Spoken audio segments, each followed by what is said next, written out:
নমস্কার বন্ধুরা, garden technician উজ্জ্বল চ্যানেলে আপনাদেরকে স্বাগত জানান।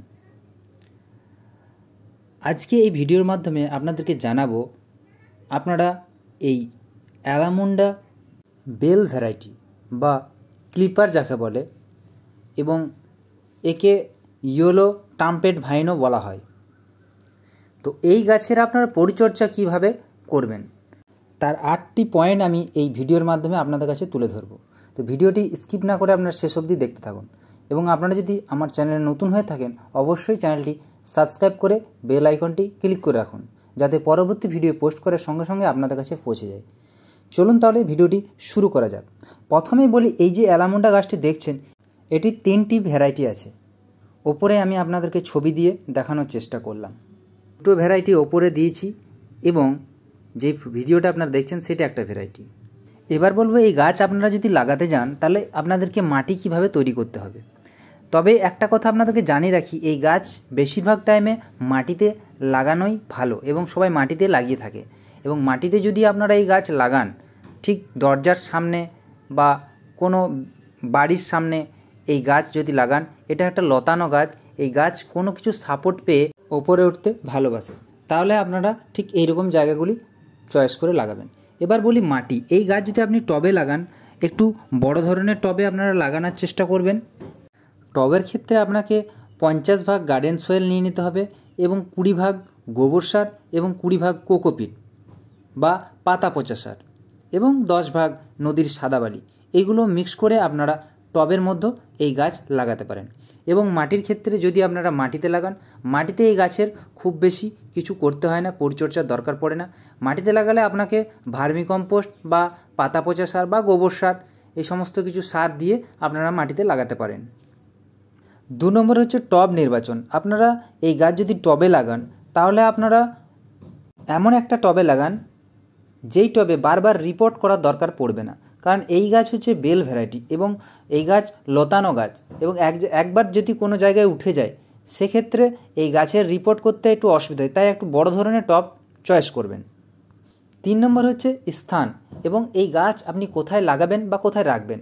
এই গাছ আপনাকে সবসময় ফুল সানলাইটে লাগাতে হবে এবং আপনি যদি টবে লাগান তাহলে এটিকে ফুল সানলাইটে রাখবেন, যেহেতু এটি গ্রীষ্মের ফুল। এবার বলবো জল। এই গাছের জল, গাছের মাটি দেখে আপনাকে জল দিতে হবে এবং গাছ যদি আপনি মাটিতে লাগান তাহলে একটু বেশি জল হয়ে গেলেও সমস্যা নেই। গাছের গোড়াটা একটু থালা টাইপের করে দেবেন যাতে জল সাইডে বেরিয়ে না যায় এবং একটু ডোবা টাইপের করে দেবেন। তবে আপনাকে খেয়াল রাখতে হবে অতিরিক্ত জল গোড়ায় জমে গেলে শিকড় পচে যায় এবং শিকড় পচে গেলে গাছ মারাও যেতে পারে, সেদিকে আপনাকে লক্ষ্য রাখতে হবে। টবের ক্ষেত্রে আপনাকে প্রয়োজন বুঝে জল দিতে হবে। সপ্তাহে 2 থেকে 3 বার আপনাকে জল দিতে হবে, তবে গ্রীষ্মকালে জলের পরিমাণটা একটু বাড়াতে হবে। গাছে ফুল থাকাকালীন জলের ক্রাইসিস করলে চলবে না, নাহলে ফুলগুলো খুব তাড়াতাড়ি ঝরে যাবে। এবার বলবো 5 নম্বর হচ্ছে সার। আপনি এই গাছে কোন সার ব্যবহার করবেন।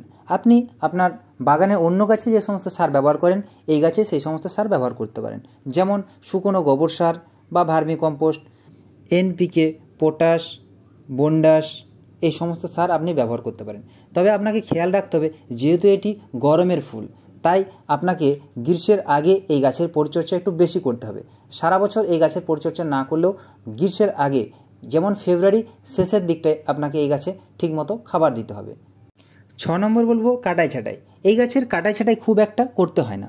যদি আপনার গাছ ছোট থাকে তাহলে গাছকে বুশি করার জন্য এবং প্রচুর ডালপালা করার জন্য মাঝের মধ্যে কাটাই ছাঁটাই করতে হয় এবং কাটাই ছাঁটাই টাইমটা হচ্ছে গ্রীষ্মের আগে এবং বর্ষার শুরুতে।